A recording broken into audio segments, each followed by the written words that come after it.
Hi everyone, this is C Neha Gupta. I welcome you all on this channel. So आज हम income tax का बहुत ही important section और बहुत ही इंटरेस्टिंग सेक्शन डिस्कस करने वाले हैं। तो अगर आप एक प्रोफेशनल है, एक टैक्स कंसल्टेंट है, अगर आप सीए स्टूडेंट हैं, तब भी ये सेक्शन आपके लिए बहुत इंपॉर्टेंट है, क्योंकि अगर आपको सेक्शन पता होगा ना तो आप बहुत अच्छा टैक्स प्लान कर जाएंगे, बहुत अच्छा टैक्स सेव कर जाएंगे अपने क्लाइंट्स का, जो हो सकता है क्लाइंट्स को भी ना पता हो, बहुत सारे लोगों को भी ना पता हो।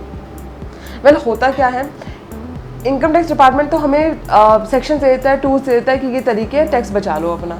बट प्रॉब्लम आती है कि अवेयरनेस ही नहीं होती, लोगों को पता ही नहीं होता कि ऐसा करके भी टैक्स सेव हो सकता है। तो वहीं पर अगर आप ये अवेयरनेस रखते हैं कि इस तरीके के सेक्शन है जहाँ पर डिपार्टमेंट ये कह रहा है अच्छा आपने 100 रुपये खर्च करे, ये लो 190 का एक्सपेंस बुक कर लो।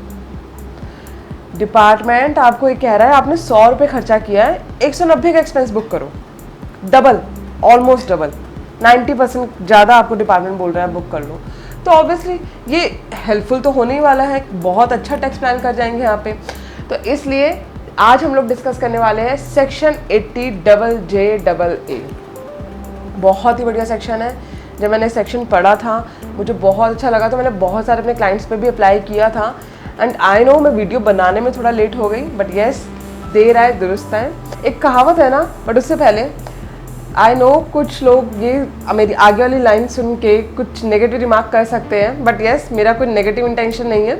एक एग्जांपल के लिए मैं आपको बता रही हूँ कि कहते हैं ना कि कुछ लोगों के साथ रहते रहते कुछ लोगों को उनसे प्यार हो जाता है।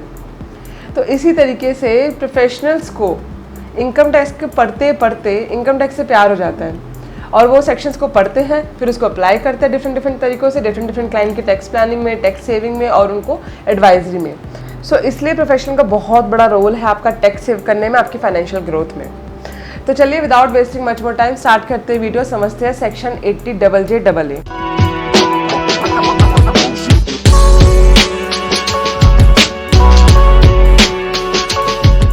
वीडियो में आगे बढ़ने से पहले इंश्योर कर ले कि आपने मेरे चैनल को सब्सक्राइब कर दिया है, बेल नोटिफिकेशन को भी प्रेस कर दिया है, जिससे कि आगे आने वाली नोटिफिकेशंस आपको टाइमली मिलती रहे। सेक्शन 80JJAA को आज मैं 2 से 3 पार्ट्स में डिस्कस करूंगी।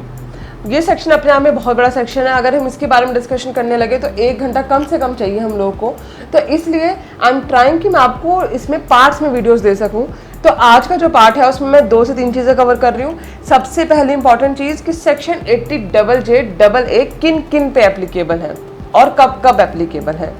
And the next important part कि आपको इसमें बेनिफिट क्या मिलने वाला है, कैसे मिलने वाला है। तो बहुत ही मज़ेदार वीडियो है, एंड तक देखिएगा, एक्चुअल में आपको बेनिफिट होगा। एक्चुअल में वीडियो में आगे बढ़ने से पहले एक छोटा सा इंसिडेंट शेयर करना चाहती हूँ। यूट्यूब ने ऑल्दो मुझे बहुत रिस्पेक्ट दी है, यूट्यूब से बहुत सक्सेस मिली, बहुत क्लाइंट्स भी मिले, और उसमें से कुछ लोग एक्चुअली वेल विशर होते हैं। एंड एक कमेंट अभी मुझे रिसेंटली मिला, जो कमेंट था कि इतनी छोटी सी उम्र में सीए बन गई, ग्रेट। वेल, अब मैं इसको एज ए कॉम्प्लीमेंट ले रही हूँ। आई नो आपने भी एक कॉम्प्लीमेंट की तरह ही मुझे बताया होगा। सो एक चीज़ मैं यहाँ पे क्लियर कर दूँ कि हो सकता है मैं आपको छोटी लग रही हूँ, बट मैं उतनी छोटी हूँ नहीं मेरे अकॉर्डिंग। मुझे सीए बने हुए 10 साल से भी ज़्यादा हो चुके हैं। एंड येस, ये मैं मानती हूँ कि मैं एक्चुअली में बहुत छोटी उम्र में सीए बन गई थी, बट उसके लिए बहुत मेहनत करनी पड़ी थी। फैमिली ने बड़ा सपोर्ट किया था, तब जाके वो मुमकिन हो पाया था कि एक अचीवमेंट मिली थी बहुत छोटी सी उम्र में सीए बनने की।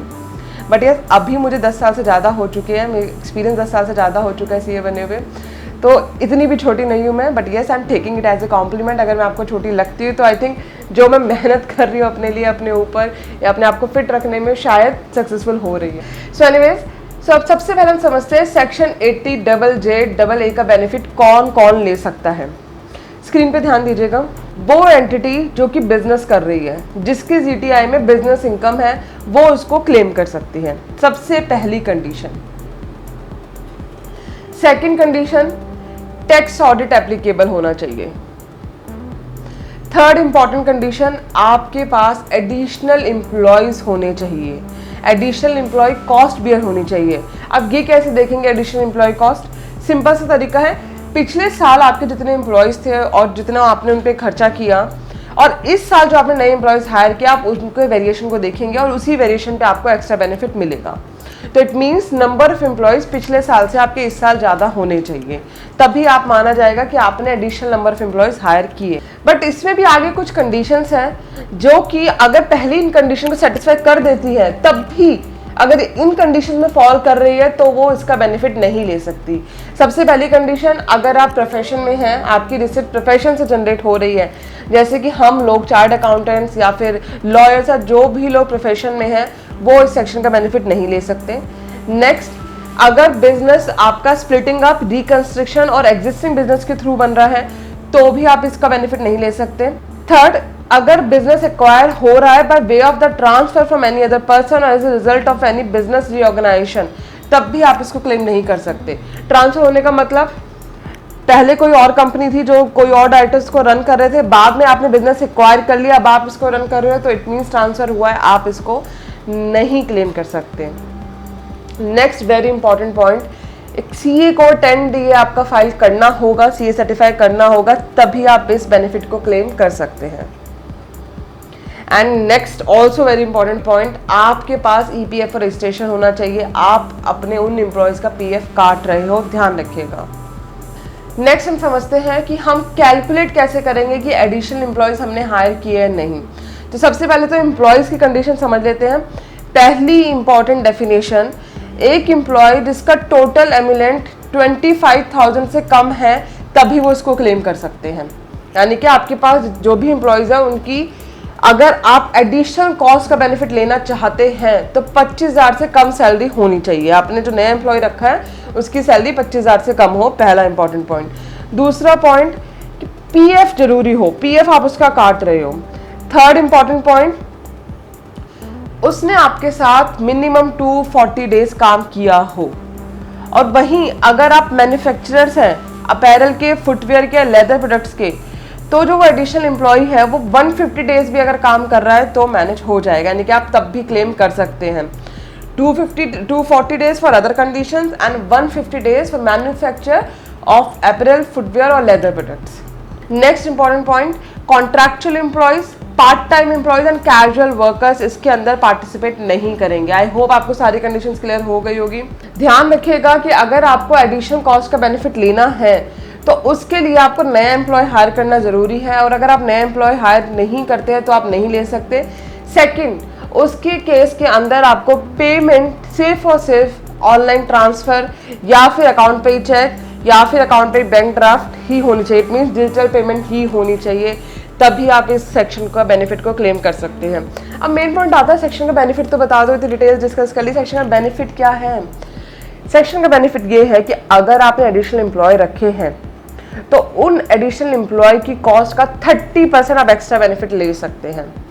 आपने पिछले साल आप बहुत सारे, मैं मान रही हूँ अपने इस एग्जांपल में आपने सारी सर्कमस्टांसेस, सारी कंडीशंस को मेट कर दिया, तो अब आप कितना बेनिफिट ले पाएंगे?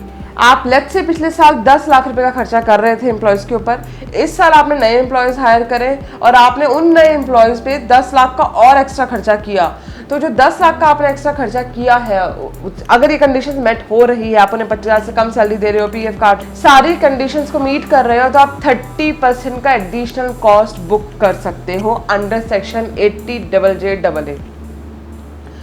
इतना बड़ा बेनिफिट डिपार्टमेंट आपको दे रहा है, और अगर आप नहीं यूज़ कर रहे हो तो this is your problem. Department इसके लिए कहीं भी लायबल नहीं है कि आपको अवेयरनेस नहीं थी इसलिए आपने सेक्शन यूज़ नहीं करा। बहुत इंपॉर्टेंट सेक्शन है, आई होप आपको पढ़ के बड़ा अच्छा लगा होगा। एंड स्टिल अगर आपकी कोई क्वेरी है तो मुझे कमेंट सेक्शन में बताया, would love to help you. मैंने मेजरली आपको थॉरली बेसिक सब कुछ बता दिया है।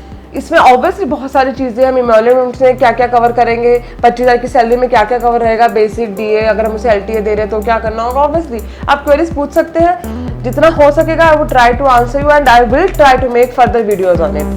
मिलते हैं नेक्स्ट वीडियो में, टिल देन बाय बाय।